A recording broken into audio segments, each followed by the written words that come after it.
So Complete, as we all know, has been our flagship product for the past 3.5 years. Yung composition niya is basically a part of C24/7. So ito yung pinanggalingan ng C24/7. It's the C24/7 product is actually the upgraded product of Complete Phyto Energizer. So just to review, Complete, ang laman niya basically 16,000 antioxidant and phytonutrients as compared with C24/7 na merong 22,000 antioxidant and phytonutrients. Am I clear? Yes! So let's break it down. 29 vitamins, minerals, and trace minerals which are very, very important for our body. This is just a review, by the way. Sige, 12 fruits, 12 vegetables, 18 amino acids, 14 super green foods and spirulina blend, 12 mushrooms, 12 digestive enzymes, 12 specialty nutrients and essential fatty acids. So, basically, these are all in C24/7 na dagdagan pa ng ilang ingredients. So, my focus for this day is basically the next product, which is Colidus. But before I proceed, sa dinami-dami natin ngayon, roughly we are around, what, 200 or 300. May I just ask, sino rito yung merong kamag-anak, kakilala? Basta kakilala. When I say kakilala, kamag-anak, kaibigan, kasama sa church, kasama sa work, okay? Kakilala na na-stroke, nagkaroon ng bara yung utak. Taas ang kamay. So yung mga nasa harapan, kindly turn your heads at the back. Para malaman, sige, taas yung kamay. So in short, marami. Tama po ba? Marami. Mabagal na yung kamay. Stroke. O, itaas naman yung kamay nung merong kakilala na na-atake naman sa puso. Usually, na-atake sa puso, medyo critical, patay agad. O, because of the advent of drugs nowadays, medyo nabubuhay. Pataas ang kamay sa puso naman. Sa puso. O, tingnan nyo rin yung mga nasa likod. Okay? So, in short, marami. This disease that I'm talking about is a common disease here in the Philippines. Pag naglalakad ka sa kanto-kanto, may nakikita ka mabagal maglakad, na-stroke sa utak, o kaya may napalitaan ka na ICU, di ba, ng 1 week kasi na-atake naman sa puso. So basically, these are the disease that can be preventable. By what? By a supplement, by lifestyle changes, by a diet. So let's discuss Colidus Omega Supreme. Basically, just to let you know, Omega Supreme, Colidus, sinasabi nito, nakalagay sa box natin, which I'm sure you're very much familiar with, PCB and mercury-free. Yung iba nagtatanong, Dok, ang ibig sabihin nun, may libreng mercury yung product? Hindi po. PCB, these are poisons, toxins sa environment. Okay, mercury, these are also poison, heavy metals. Why? Kasi po ang source ng ating Colidus Omega Supreme ay fish. Ang fish na matagal na sa dagat, na yung dagat na sad to say, napupulyot ng tao with heavy metals. Napupulyot ng tao sa mga factories. Yung mga toxins na dapat itinatapon properly, may ibang manufacturer tinatapon sa dagat. Sad to say, yung mga fish na matagal nang nandyan, pag tinest mo, yung iba positive for mercury. May iba positive for PCB. Kaya pag yung mga taong nakakain, nagkakaroon ng poisoning, food poisoning. So the good thing with Colidus, ang source ng ingredient, nakalagay dito, sardines or tuna, and tuna, PCB and mercury-free, ibig sabihin, walang lason.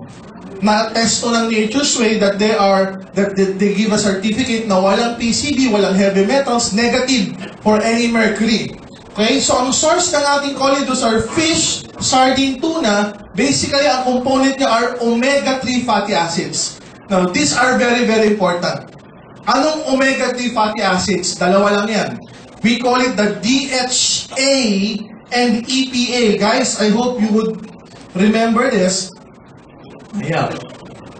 Okay? DHA and EPA. So now, you will memorize ano yung DHA. Ano yung DHA? Docosahexaenoic acid. So sabihin mo sa katabi mo, docosa. Hindi mo dudukutan yung katabi mo.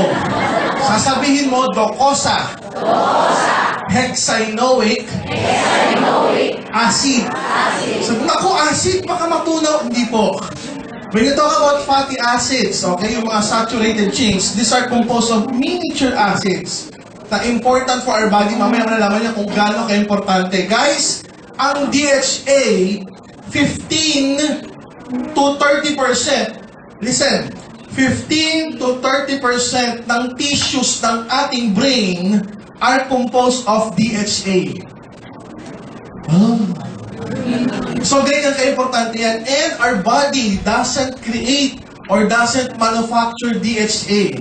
So, kinakailangan manggaling talaga sa labas, ipapasok sa loob ng katawan through supplements or through food. Okay? Na ang number one source nito, from external source, galing sa food, ay ang pinakamaganda, yung animal base, which are the fish oil. Kaya kung mahilig ka magkakain ng isda, very good. Kung mahilig ka magkakain ng mga high-end na isda, mga tuna, mga salmon, yung mga nasa Jensen, General Santos City, mahilig magkakain ng ganun isda, maganda yon, mataas ang DHA na sa katawan. Pero what about those people na ayaw ng isda? Yak, malansa. Di ba? May mga sinasabi yung iba na ang vegetable source okay din, yung mga plant-based, okay din po yun. Kaya lang at times, pag kinain mo yung plant-based na omega-3 fatty acid, pag kinain mo yun, hindi nagko-convert sa loob ng katawan. Kaya minsan naalokan ka, may food supplement, mataas sa DHA. Anong source niyan? Plants. Parang bigas, parang grains, usually, mataas ang omega-3 fatty acid, pero pag kinain mo yun sa loob ng katawan, kinakailangan mag-convert pa yun. So pag nag-convert, according to studies, sa tao, hindi siya nagko-convert most of the time. The maximum conversion is 7%. Unlike yung fish oil, DHA na siya mismo. Na iinumin mo, pagpasok sa katawan, DHA pa rin. So the best source for omega-3 fatty acid, yung animal source na nagagaling sa isda. So pwede rin sa mga kapatid nating Muslim dahil hindi naman to beef or hindi naman to pork. Okay, galing to sa isda, fish oil. So docosahexaenoic acid, yung EPA, this is also very important, eicosapentaenoic acid. Okay, so tandaan nyo lang yan. DHA, docosahexaenoic acid. EPA, eicosapentaenoic acid. DHA and EPA, 15 to 30% of our brain tissues are DHA. So, ganun ka-importante yan. So, ang nalaman natin, nung product natin, 1,000 milligrams, 700 milligrams of which are omega-3 fatty acids. So, nahahati ang 700 na yan. Yung 500 DHA, yung 200 EPA, tapos meron pang 10 units of vitamin E. So, are we clear? Yes! Dok, paano ba napapakinabangan ang DHA tsaka EPA sa ating katawan? I will discuss this in different stages. Pag baby ka kasi, iba yung pakinabang mo sa DHA, EPA. Pag medyo bata ka, iba yung pakinabang mo. Pag buntis ka, iba yung pakinabang mo. Pag may edad ka na, iba rin yung pakinabang mo. So, let's discuss it by stages. Number 1. Pregnancy. Sa mga babae, pag nabubuntis, sige, tuloy mo na iho. Para saan ang DHA, EPA pag buntis? So guys, imagine, we're talking of our product called Polydus. So pwede to sa mga buntis. Baka kalahin mo na pang cholesterol lang yan. Hindi po, pwede po siya sa buntis. Kaya nga pinakita ko yung picture ng buntis. Bakit? It's good for the baby's eye and baby's brain health. So kahit nasa loob pa lang ng tiyan yung baby, na-utilize na yung DHA tsaka EPA. Guys, this is the sad news. Okay, listen to this. Sa mga babae na mabubuntis at bubuntisin pa. At magpapabuntis pa. Since as a human being, guys, girls, meron kang natural na DHA sa loob ng katawan. Pag nag-create ng baby sa loob, yung DHA ng nanay napupunta sa baby. So medyo sad to say, kawawa yung nanay. Paano yan kung yung nanay mababa na DHA sa katawan? Ano pa yung makukuhang DHA na pambata? That's why it's very wise na mag-supplement ng DHA. And our product, Polydus, is very rich in DHA. Again, for the baby's eye and brain. Okay? Learning ability. Alam niyo ba, kahit sa loob pa lang ng katawan, yung baby, natututo na yan. Nasasanay na, lalo na yung mga nanganak na. Di ba yung mga baby sa loob ng tiyan? At times, may oras kung sumipa. May oras kung tumigas. May oras, pag, uy, alas 6 na, mamaya gagalaw na yan, gumagalaw na. Meron na nagkakaroon ng rhythm sa loob ng katawan yan. May mga factors na ginagawa na sa loob ng katawan na natsitsyempohan niya tuwing gantong oras na nasasaling na siya sa loob pala ng katawan. Why? Kasi sa loob pala ng tiyan, natututo na yung baby. And that's because of DHA. So very, very important yan. Next. For the mother's brain and eye health as well. So hindi lang brain, pati sa mata maganda ang DHA. So kung mababa ang DHA ng nanay, yan yung nakukuha ng bata. Okay? Next. Sige, pakita mo na lahat. Ayan. So, it decreases the risk for postpartum depression. Guys, ano yung postpartum depression? So, yung mga lalaki na may asawang babae, yung mga lalaki, taas ang kamay, may asawa na nanganak na. Di ba minsan yung asawa, pag nanganak yung asawa, at times yung asawa parang lulungkot-lungkot. Mga lalaki, na-experience ba yun? Yung tipong yung mga babae ganito, isang oras mo na hawak-hawak yung baby Ako hindi mo pa hinahawakan.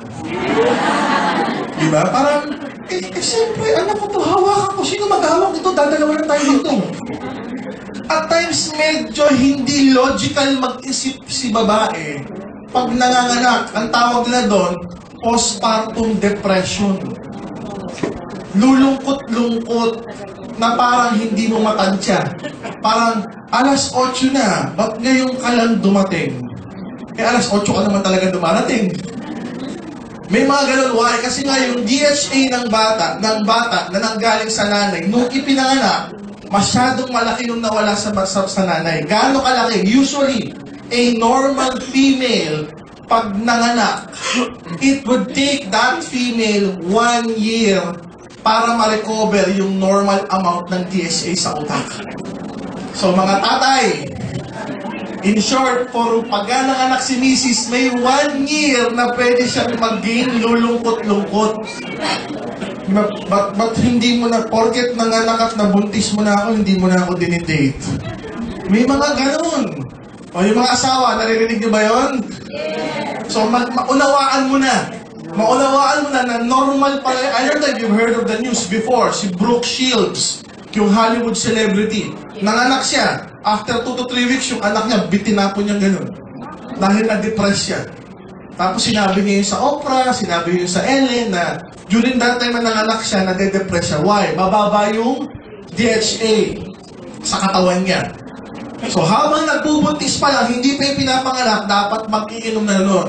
Para pag nanganak siya, makaiwas sa postpartum depression. Na iba tawag ng postpartum blues. Lulungkot-lungkot kasi.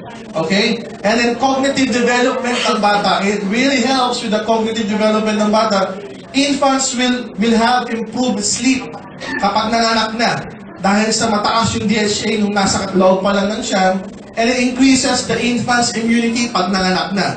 Next. Okay. So ang recommendation para sa buntis, 2 Colidus everyday. Okay? Guys, ako po, nung nilaunch natin yung Colidus, 2 na po yung anak ko. Nung nilaunch natin yung Colidus, nagkaroon pa uli ako ng 2 anak. So, ang anak ko, 4 na. So, nakakatawa, yung huli kong 2 anak, napakatatalino. Lalo na yung pinakabulso ko ngayon, 1-year-old pa lang lalaki. At 1-year-old, marami nang nagagawa na hindi nagagawa nung una tsaka pangalawa kong anak when they were 1-year-old. So, ang laki ng improvement. So, yung mga nanay dyan na mabubuntis pa, o may kilala kayo, alokan nyo na, sabihin nyo, oh, buntis ka, pampatalino ng anak mo to. Colidus reduces bad cholesterol Diba? Sabihin mo kasi may DHA yan. Ano ba yung DHA? Docosa. Hexanoic acid. O, sipin nyo, alam nyo na. Para ka ng doktor ngayon. Okay, marami pa ako kayo tuturo. So, 2 Colidus pagbuntis, and I guarantee you, pag nanganak yun, maganda yung ma-achieve ng bata, madaling makaintindi, cognitive functioning, maganda. Next. So, pag nanganak na, during lactation, nanganak ka na. Okay, during lactation, it increases, ayan. It increases, still increases the DHA, EPA, from the mother's breast milk. So, pag nagpapadede yung nanay, mataas pa rin yung DHA doon sa breast milk na tinatransmit mo sa anak mo. So, continuous pa rin yung pag-nourish ng DHA at EPA sa loob ng katawan. Why? For better visual acuity even at 4 months old. Kasi at 4 months old, nakakaaninag na po ang baby. Pero pag mababa ang DHA at EPA, kahit 6 months na, hindi ka pa ma-recognize. Pero at 4 months old, kapag healthy yung DHA at EPA, they can easily recognize objects, recognize spaces. Next. Ayan, kapag ka lumalaki na yung bata at infancy, okay, better muscular coordination, mas maganda yung paggalaw ng bata, ability to recognize objects, back pa rin ko. Ayan, by touch, progressive mental and motor development. Yan ang importante sa infancy. Yung mga muscle coordination, eye coordination, mas normal to advance kapag mataas ang DHA, EPA ng bata, which is nanggagaling sa mga nanay. So, mga nanay, importante mag-colidus when you're pregnant and even after giving birth, still continue to take para yung nasa breast milk na DHA, EPA maipasa sa mga bata. Let's proceed. Childhood. Okay, kung meron ka anak na 2, 3, 4, 5, 6, 7 years old, ano nagagawa ng DHA sa bata? 4 years old and up. Okay? Improvements on dyslexia. Ano po yung dyslexia? It's a brain disorder na kahit turuan mo ng ABC magbasa at magsulat yung tao, hindi siya makapagbasa. Tinuro mo na A, B, B, C, C. Pag tinuro mo yung A, Hindi alam. hindi na alam. Si Tom Cruise. Tom Cruise may dyslexia. Pag binigyan mo ng script yun, hindi niya mababasa. May nagdidictate sa kanya kung ano yung script. Tom Cruise na yan. Kung ano yung sasabihin. May mga ganong brain disorder. Kahit turuan mo ng turuan ng ABCD, mauulit niya. Pero pag pinabasa mo uli yung mga words, hindi niya ma-recognize. Hindi maalala ng brain. May ganun po mga ganong sakit. So nakakatulong yan sa mga ganong sakit. ADHD, Attention Deficit Hyperactivity Disorder. Sa Tagalog, Attention Deficit, kulang sa pansin. Hyperactivity, masyadong magalaw, papansin. Nakakita na kayo ng ganung bata? Yes. Di ba pag nagsalita, times 3, times 4 kagad? Di ba?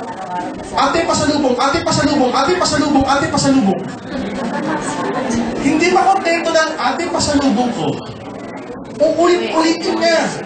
Eh yung tipo ng bata, pag sinabi mo, Iho, dito ka lang ha, huwag ka magulo. Pag nilagay mong ganun, after mga 2 seconds, ang ulit na. Hindi mapakali. For so many decades, ang tawag ng tawag, alam mo ang kulit.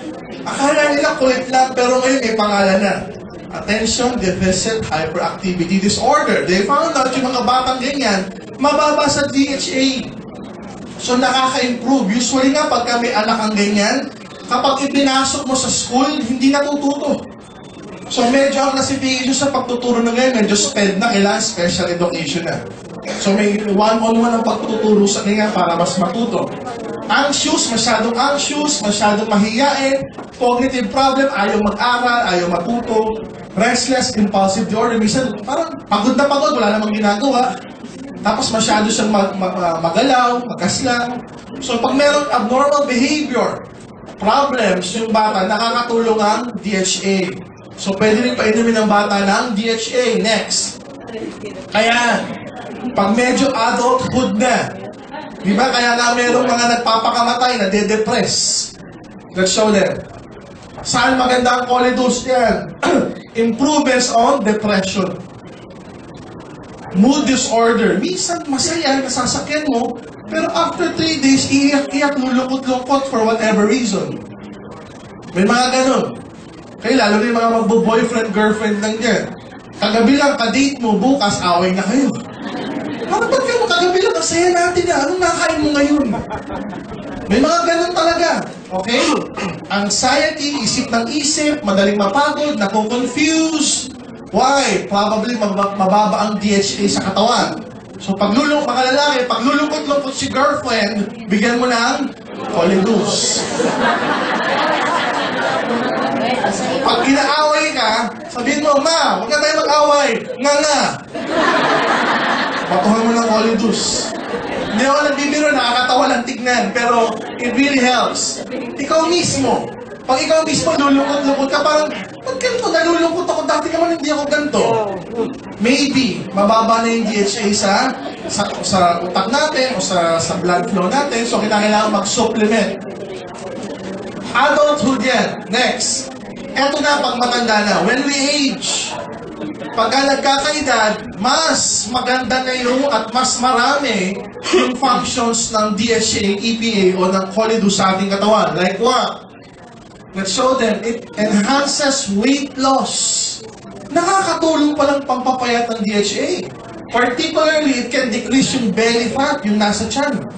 Kasi mas malaki yung belly fat, mga kalalakihan, mga kababaihan, mas malaki yung tiyan, mas mataas yung chance na atakihin. Okay?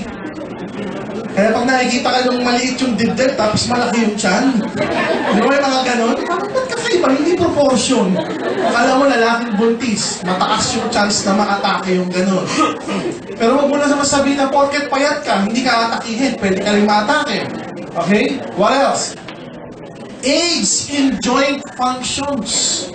So maganda rin pala ito sa mga rayuma, arthritis, yung paglubo mo na kung sakit. Okay, nakakatulong din ang DHA at EPA dyan. What else? Ayan, it can decrease the risk of stroke by up to 31%. Stroke, mabarahan yung ugat sa utak. Mamaya nakikita niyo yan. What else?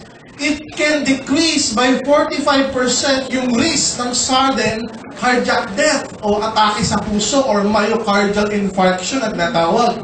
Yung nabarahan, ugat naman sa puso. Okay? There was a study done. Kinumpara yung lifestyle ng mga Amerikano. Ano ba lifestyle ng Amerikano? Nag-yosi, umiinom ng alak. Ang lunch, ang breakfast, ang dinner, usually high-fat diet. Gaano ka high-fat? Burger, french fries, di ba? Samantalang kinumpare naman yung buhay ng mga Hapon.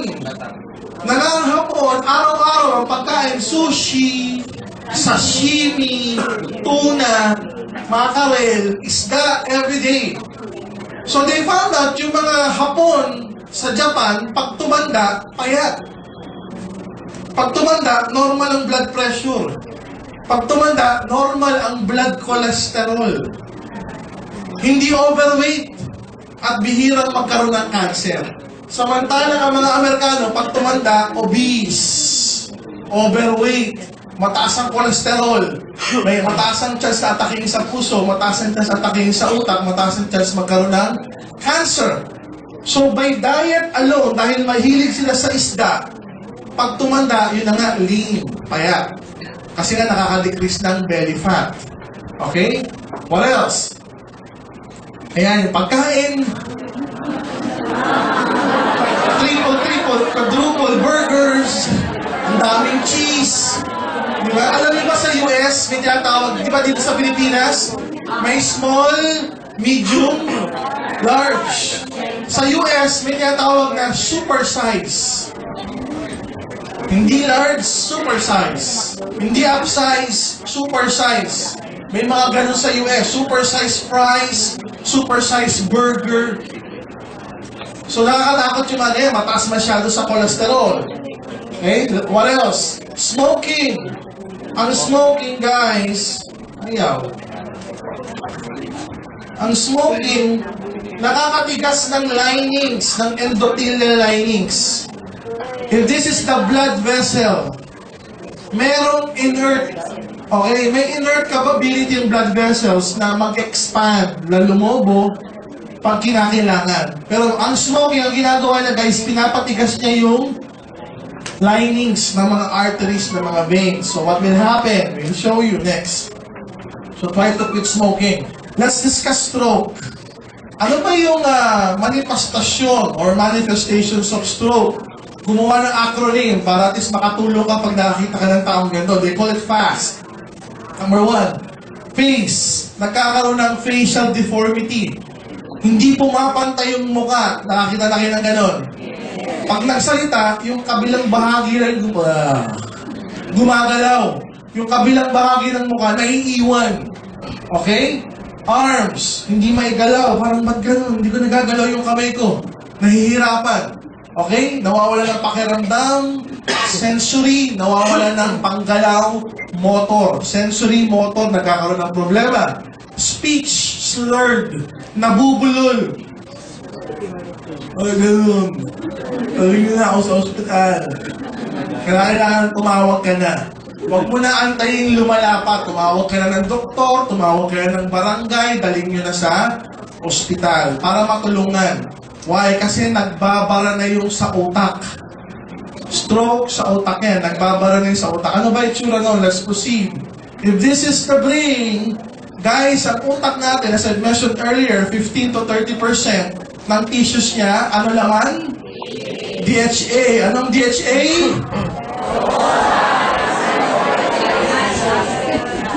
Mabilis na. Asang galing.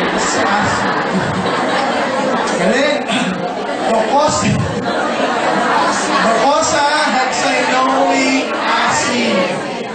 Isa lang dodokot. Okay. Guys, listen up. Our parts of our brain are different. There are different parts of the brain. Depende kung ano yung mababarahan o magkakaroon ng dugo, depende yan kung ano yung magiging resulta. Kunwari, eto, Broca's area, motor speech, dito ka nabarahan. Hindi kayo makapagsalita o bulol ka. Kakaibang klase yung pagkabulol mo. Kunwari, nabarahan naman dito, frontal, association area. Pag nabarahan yan, hindi ka makarecognize ng kakilala mo. Mga misis, pag naatake si mister, kamusta ka na? Sabi ni mister, dito ka. Sabi mo lang ko, sa frontal area ka nabarahan. Hindi mo ako makilala. Tapos may lumapit na ibang babae, asawa ko. Yung ibang asawa na alala. Okay, pagka naman dito yung nabara, language comprehension naman yung magkakaroon ng problema, di ba? Iba-iba, visual area, pwedeng bulag yung isang mata niya, iba-iba, depende kung saan mababarahan. Guys, our brain is a very complex matter. Up to this point, marami pang hindi naiintindihan ng science sa ating utak. Okay? Next. By the way, sige, balik mo muna ron. Ang brain natin, may mga balot yan. Okay, maraming balot yan, yung covering or linings, but we usually call it meninges. Meninges. Many, parang marami. Meninges. Kaya pag nagka-infeksyon, yung lining sa utak, meningitis. So for now, meninges lang muna. Okay, ngayon tuturo ko kayo, anong klaseng bara sa utak pwede mangyari? Next. Ayan, iba-ibang klase. May tinatawag na epidural hematoma. Sabihin mo, epidural. Ibig sabihin yung pagdudugo o yung pagsabog ng artery sa labas ng meninges. Ayan, nasa labas.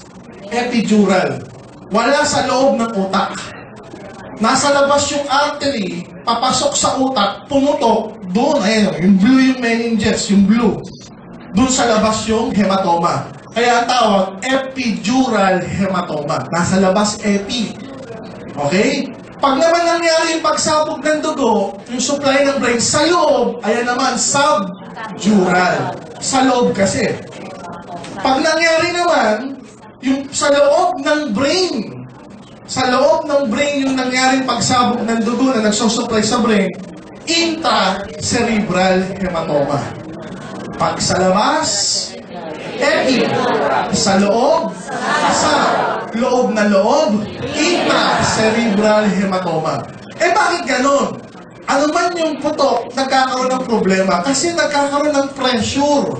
Isipin mo, ang normal, walang pula-pula. Walang space. Dahil nagkaroon ng pula, dumugo, yung part ng brain napunta ron. Napipit-pit pa loob. So, tumataas yung pressure. Kaya usually, yung mga na-atake sa utak, may stroke, mataas ang blood pressure. Binibigyan ng gamot, pampababa ng blood pressure, iba binibigyan ng pampaihi. Para pag umihi ng umihi, bababa yung pressure ng katawan, bababa yung pressure ng utak. Okay? So, next. Ayan, so next muna. Kaya pag nakita kayo ng CT scan, yan yung normal. Eh nakita nyo sumabog, nagkaroon ng pagdudugo sa loob. ano yan? Intracerebral hematoma yan. O, so pag kami nagsabi, well, kapit-bahay na stroke. Sige nga, patingin ng CT scan. Tingnan mo na lang. Sakit na, May intracerebral hematoma. Para kami yung doktor. Okay, yan ang itsura ng CT scan. Okay, ang normal, ganyan. Wala kang lesion wala kang puti na makikita. Yung pagdudugo, usually puti yan. Ayan, ganyan. So ito, sa loob na loob. Hindi epidural sa labas, hindi subdural sa loob, hindi, sa loob na loob siya. Intracerebral. So, i-back mo lang muna. Paano ba nangyayari yung ganyan mga pagsabog? Ayan, kasi nga may mga arteries na nagsusupply sa brain na pwedeng yun yung magbara. Ayan. So, kung yung nagbara dito, bago pa lang pumasok sa utak, yan yung epidural. Wala pa sa loob Nasa labas pa lang. Okay, paano ba nagbabara? Let's proceed. Sige pa. Ayan, yan ang itsura ng bara na tinatawag or ng clot. They call it fibrin clot. Usually, ang RBC o red blood cells, yung mga yan, dapat spacious yan. May space na nagtatravel sa loob ng blood vessels. Hindi siya dapat magkakadikit o magkakasamang dikit-dikit. Pag yan nagdikit-dikit, yan yung clumping na tinatawag. Yan yung pwedeng bumara sa mga ugat na nagtatraffic o nagbabottleneck. So dapat magkakahiwalay siya. Yan ang healthy magkakahiwalay. Ito yung itsura ng clot. Next. Usually, from our heart to our brain, may daluyan yan. Kumbaga sa highway. Lahat ng dugo na nagmumula sa puso, pumupunta sa utak, pumupunta sa lungs, pumupunta sa liver, pumupunta sa organs, sa mga ibang systems ng ating mga organs, umiikot sa buong katawan. Ayun, makikita nyo. From our heart, may mga ugat na pupunta sa utak, may mga ugat na pupunta sa iba't ibang parte ng katawan. So, anumang bara or fibrin clot, pwedeng umikot-ikot sa loob ng katawan kapag yan nagsimulang mag-clump. Okay? Pwedeng magbara dito sa loob. Pwedeng magbara bago pa lang pumasok sa loob. Pwedeng magbara naman sa utak. Iba-iba. Pwedeng magbara sa legs. Kaya may napuputulan ng paa. Next. Ayan. Usually, pag nagbara sa daluyan ng puso, this is the heart. Para tumibok ang heart po muscle. Para tumibok yan, kinakailangan ng blood flow. Kasi sa blood flow, bukod sa dugo ang ibinibigay nun, may nutrients, may oxygen. Paano kung ito yung ugat? Pag pinalaki na yan, nagkaroon ng atherosclerotic plaque. Meaning yung mga cholesterol na kinakain natin, nag-accumulate, tumigas, nag-traffic. Tapos doon bumara yung thrombus o yung clot. So pag nagbara yan, yung dugo, hindi na makakadali doon. So hindi titibok yung puso. Or tumibok man, abnormal yung tibok. O titibok yung ibang ventricles, yung ibang atrium, pero yung particular na muscle area na yan, hindi titibok. So doon nagkakaroon ng problema. Kung sa puso, kanina nakita natin kung sa utak, ito naman kung sa puso. Next. Ayan. Cholesterol plaque. Ibig sabihin pala, yung mga kinakain-kain ko mula nung ikay bata hanggang ngayon na nagkaedad ka na mataas sa cholesterol, most of it hindi natin nilalabas. Mahigit sa kalahati nun, natitira sa loob ng katawan. Akala mo yung taba na kinakain mo, ayan, buti sana kung nandyan lang. Nasa loob ng katawan, nasa linings, ayan, cholesterol plaque. Nasa loob ng ating daluyan ng dugo. Kung ito yung daluyan ng dugo, ayan yung mga cholesterol, nandyan sa loob. Nagdarawin kamatay, pwedeng magbara. That's very, very dangerous. Okay? So, dapat ang daluyan ng dugo, yung malaking yan. Butas yan. Pero yung butas, eto na lang. Next. Ito yung iba't ibang uri ng pagbabara. In short, iba't ibang uri ng traffic. Kung yan yung puso natin, eto, nakalagay 99% blockage. Pwede pang 1% yung makadaan, pero usually pagka ganyan, binabypass na yan. Pwedeng 100% block. Ito, 30% block. Kunwari, ito yung puso mo. Ito yung mga arteries na nagsusupply. Barado to, tsaka ito. Kaya may nakakarinig ka ng triple Ibig sabihin, 3 artery ang niretoke. Kasi nga, hindi lang isa. Nung sinilip, naku po, 3 artery yung kailangan i-reconstruct, kaya triple bypass. Nasisilip yan. Okay? Sa mga angiography na tinatawag, makikita, 4 na yung magbabara sa'yo, kaya quadruple bypass. Kasi nga, dahil sa maliliit na daloy na yan yung pwedeng magbara. Iba-iba itsura, pwedeng ganyan, pwedeng ganoon. Okay? Basta laging nagsisikip. Bakit nagsisikip? Dahil sa diet. Mataas na pagkain ng mga kolesterol, tapos hindi naman nagdi-DHA. Kasi ang DHA nakakatulong dito, mamaya malalaman yung paano. Next. Ano ba yung tsura ng atake? Ayan, nawawala ng buhok. Biro lang. Usually ang atake, kanina may buhok yan eh. Ang atake is manifested by deep chest pain. Parang may nakadagan, pero wala namang nakadagan. Kaya misis, pag sinabi ni Mr. Parang may nakadagan. Eh hindi ka naman nakadagan. Dali mo na sa ospital. Diba may ganong feeling? Diba kahit naglalakad na parang may nakadagang simento. Diba nahihirapang huminga. Yung hindi normal yung pakiramdam niya, chest pain. Okay? Next. Ayan. Ang colitis or ang DHA nakaka-reduce ng clumping ng platelet. Ang platelet is part of the red part ng dugo natin yan. Kasama ng mga red blood cells yan na dumadali pa ikot-ikot sa buong katawan. So naiiwasan niya magdikit-dikit. Ang colitis nakaka-reduce din ng platelet and vessel wall interaction. Bakit? Pinadudulas niya yung daloy. Okay? Pinadudulas yung daloy. Kahit may konting bara, dumadaan lang. Lumalabnaw ng konti yung dugo natin para wag magdikit-dikit doon sa mga traffic areas. Next. Improvement, ayan, on the elasticity of endothelial linings. Minsan, guys, reaction ng katawan natin, pag ito malapit na magbara, traffic, ang ginagawa niyan, ang ginagawa ng katawan natin, para wag magbara dyan, pinapalobo yan. So, lumulobog ganyan yan, para ma-compensate yung pagbabara. Para mangyari, lulobo ka ganon, pwede pa rin daluyan ng dugo. Mekanism ng katawan yan na nag-a-adapt. Pero dahil sa paninigarilyo, tumitigas yan. Pag mababa ang DHA sa katawan, hindi siya nagre-react. Magbabara na, pababayaan niya lang.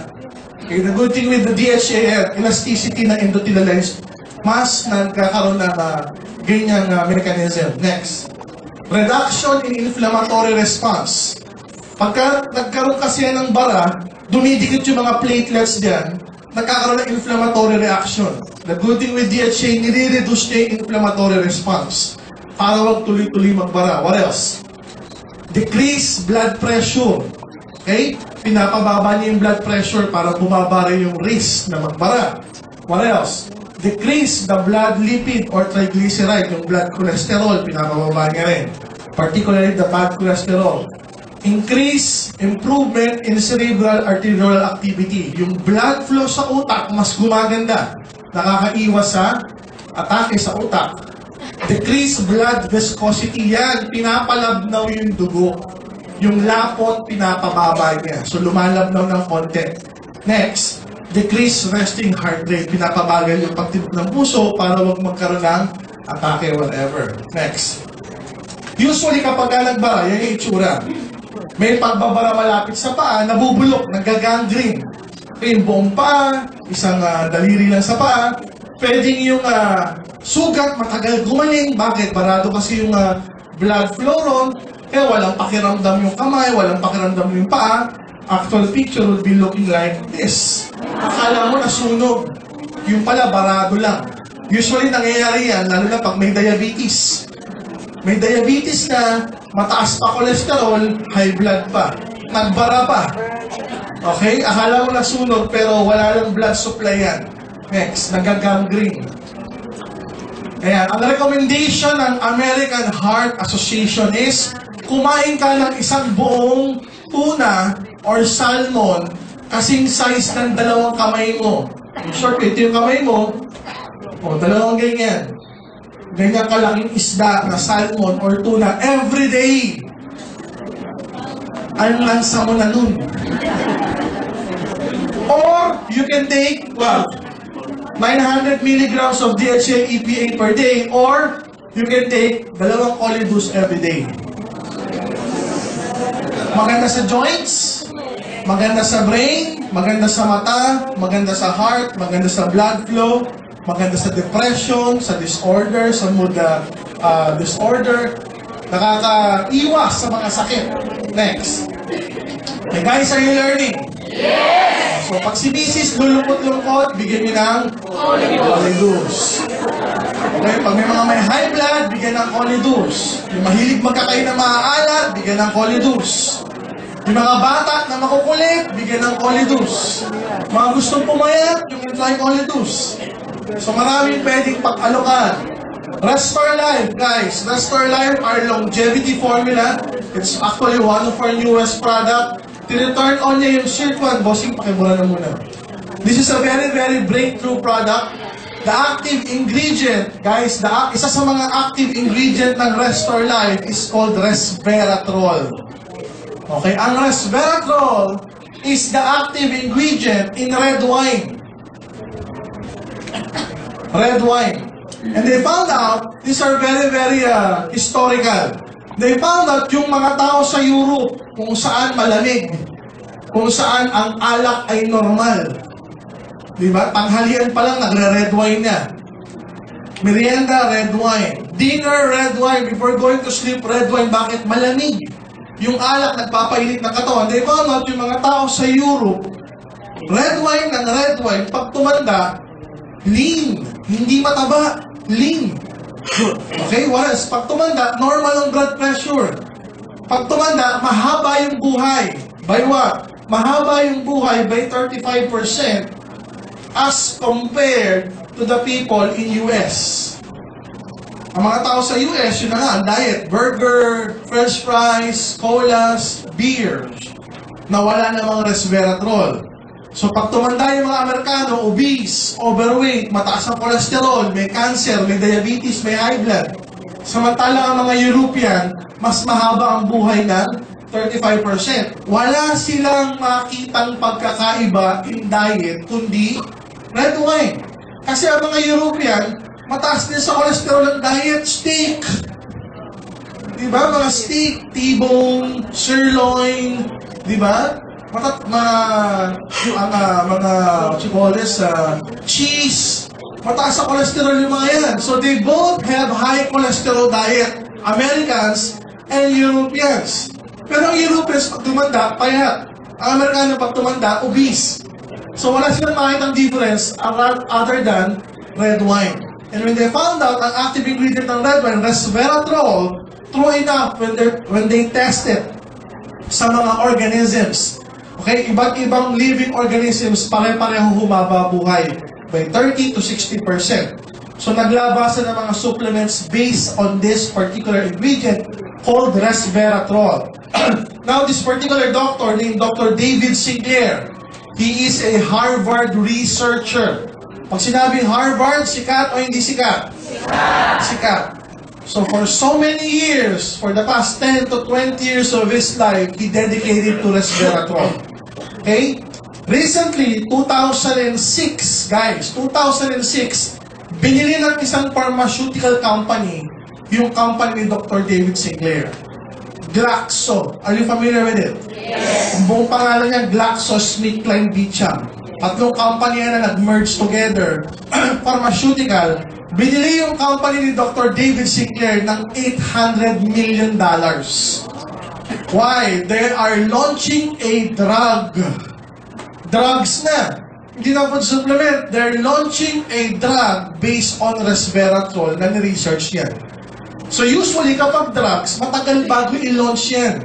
Kasi may mga clinical studies, may testing pa, gaano karaming milligrams, blah blah blah, ang tagal. So bago nila i-launch yun, tayo nag-launch na supplement-based lang. Pwedeng mainom. Okay? Pwedeng gawin na supplement, inumin on a daily basis. Why? Ano ba ginagawa ng... By the way, ang ingredients natin, ang main component ng, or source ng ating resveratrol, Japanese knotweed. Okay? It's an herb from Japan and from Asian countries, knotweed. Ang ang tawag doon. Premium red wine extract, grape seed extract, concentrated red wine powder. You might be seeing, Doc, may red wine powder. Tapos may premium red wine extract. E di may red wine component yan. Yes, pero certified na walang alcohol. Kaya meron tayong halal certification for this. Kaya baka sabihin nyo, baka malasin ako pag ininom ko yan. No, wala siyang alcohol content kasi ang kinuhang, ang in-extract lang yung active ingredient which is the resveratrol. Next, ano ba basically nagagawa ng Restore Life sa ating katawan? When you talk about heart disease, it can reduce inflammation, prevent oxidation ng bad cholesterol para wag tumigas, wag magkaroon ng cholesterol plaque. In the future, wag magkaroon ng atherosclerotic plaque na nakita nyo kanina. Therefore, it decreases the incidence of heart attack, cancer. Ayan, it limits the spread of cancer cells para wag nang mag-metastasize from one organ to another kasi mababalitaan nyo, may breast cancer. Tapos yung cancer sa breast, lumipat na sa brain, lumipat na sa liver. So ito, it limits yung pag-spread ng cancer. What else? It triggers the process of cancer cells death. Nakakatulong mamatay yung cancer cells by going to the process of apoptosis. Yan yung cancer death. Alzheimer's disease, nagiging makakalimutin, ulyanin sa matatanda. It protects the nerve cell from damage. Okay? What else? Diabetes. Nako, to maganda sa diabetes ang Restore Life. Okay? It prevents insulin resistance. Okay? Yun yung precursor ng diabetes mellitus. Ano pa? Activate SIRT1 gene. Yan yung pinaka-importante sa lahat. Why? Ano ba nangyayari kapag na-activate yung SIRT1 gene? Nare-reverse yung aging process. And when it reverses the aging process, lahat na ng sakit nare-reverse. Kasi yun naman ang manifestation ng pagtanda. Nung bata ka naman, wala ka namang arthritis. Nung bata ka, wala kang diabetes. Nung bata ka, wala kang high blood. Nung bata ka, hindi mataas ang cholesterol mo. Nung bata ka, hindi ka ulyanin. Nung bata ka, wala kang cancer. Pero nung nagtandaan, doon na nagkaroon ng manifestation ng kung ano-ano sakit. With the activation of SIRT1 gene, nare-reverse yung aging process, thereby reversing all of the diseases that you have. Okay? So it's also a good supplement. You can take it every day, once a day, 2 times a day, 3 times a day, depending kung ano yung kalagayan mo. Live. Okay? The world's first coffee cuticles. May tinawag na coffee cuticle. Why? Ayan. By the way, sige, balik mo muna, bossing. Balik mo muna. By the way, ang coffee natin, maraming species ng coffee, but we choose to use yung Arabica. Why? The Arabica species ng kape. Kasi yung Arabica, yan yung pinakamasarap, number 1. Number 2, yun din yung pinakamahal. Number 3, yan yung pinakamasarap yung amoy. So, hindi tayo gumamit ng hindi premium na species ng kape. Ang ginamit natin, the premium which is Arabica. Coffea Arabica. And also, ang kape natin, guys, mayroong component na complete phytoenergizer.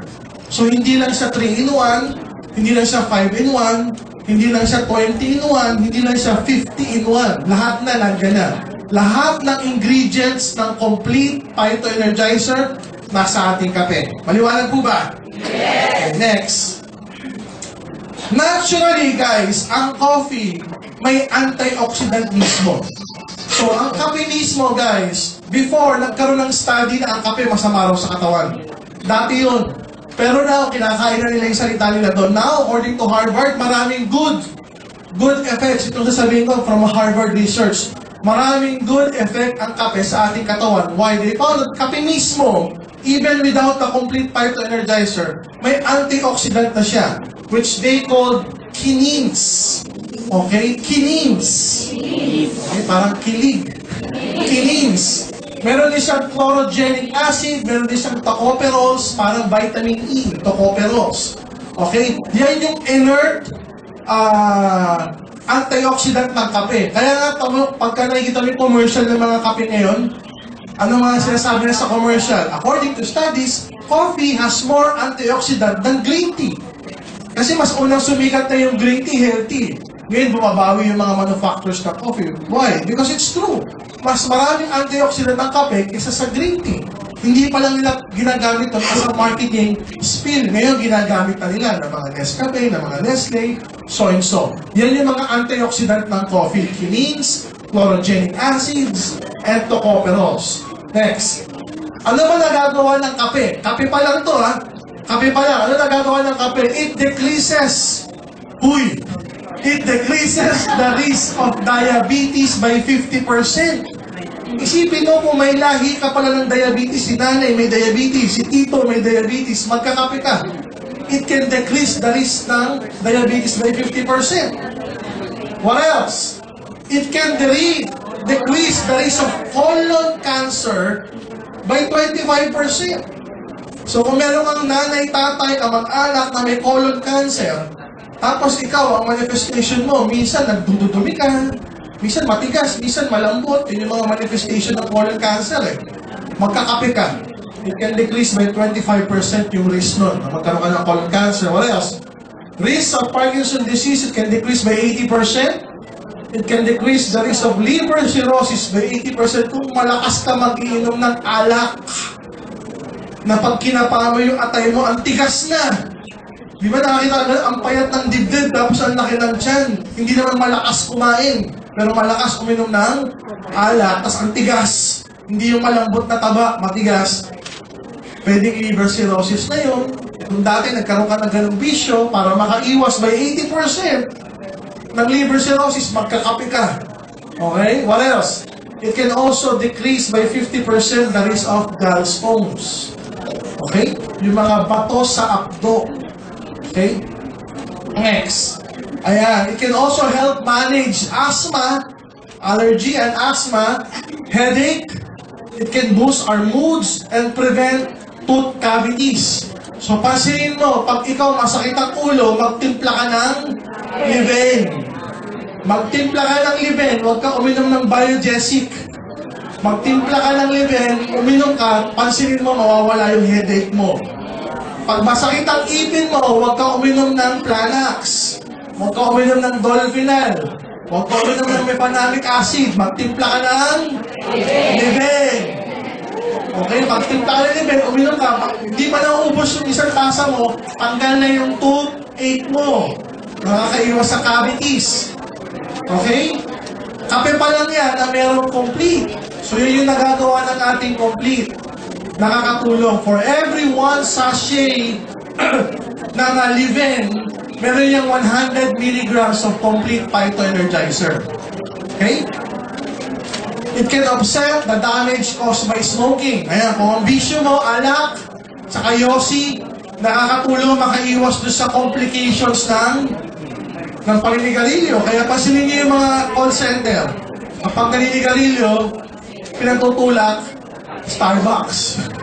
Mahal na bisyo. Pero at least na-offset yung negative effects of smoking. Are you learning? Yes! Next. Ayan o. It can decrease the risk of heart disease. So nakakaiwas sa sakit sa puso kumpara sa mga hindi umiinom ng kape.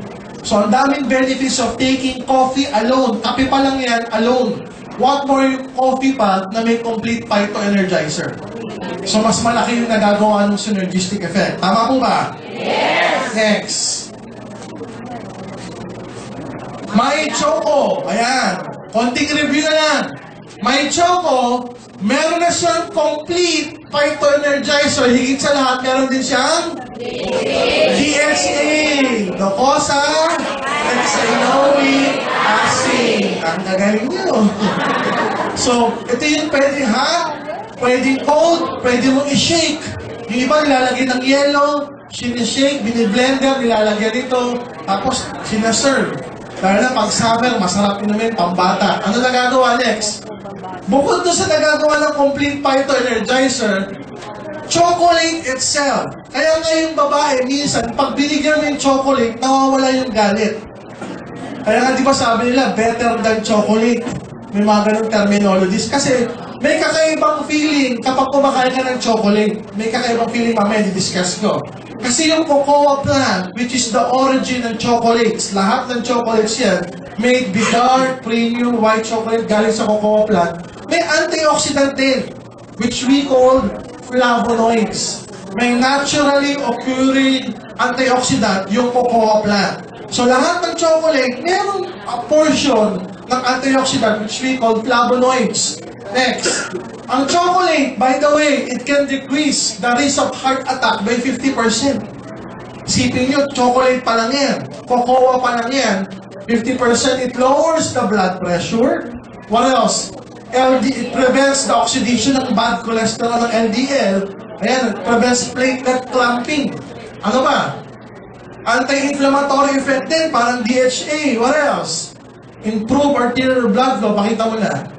Enhances action of neurotransmitter like serotonin. Ayan. Help regulate mood and sleep. May effect siya sa mga neurotransmitters o mga messengers sa utak natin. Kaya pag may kumakain ng chocolate, may good feeling. Para kang inaantok na masarap matulog, para gumaganda yung pakiramdam mo.